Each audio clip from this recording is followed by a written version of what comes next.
தமிழ்நாடு முதலமைச்சர் மு.க.ஸ்டாலின் அவர்கள் தலைமையில் கல்வித்துறையில் சிறந்து பணி செய்பவர்களை கௌரவிக்கும் விருது வழங்கும் விழா நடைபெற்றது.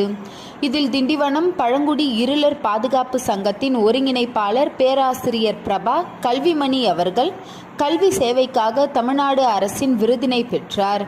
பழங்குடியின் மக்களுக்கு கல்வி வாய்ப்புகளை ஏற்படுத்தி அவர்களின் சமூக முன்னேற்றத்திற்கு இடைவிடாது பாடுபட்டதற்காக பிரபா கல்விமணி அவர்கள் தேர்வு செய்யப்பட்டதாக அரசு தரப்பில் தெரிவிக்கப்பட்டுள்ளது.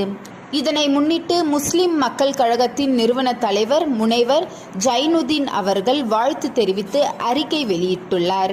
அவரது அறிக்கையில் பழங்குடியின மக்களின் கல்வி உரிமைக்காக பாடுபட்ட பேராசிரியர் பிரபா கல்விமணி அவர்களை மாநில அரசு கௌரவித்திருப்பது பெருமைக்குரியது. முதல்வரின் இந்த அங்கீகாரம் சமூக நீதிக்கு ஒரு சான்று என குறிப்பிட்டார். மேலும் இந்த விருது பலருக்கும் கல்வி சேவையில் ஈடுபட புதிய ஊக்கத்தை அளிக்கும் எனவும் தெரிவித்தார்.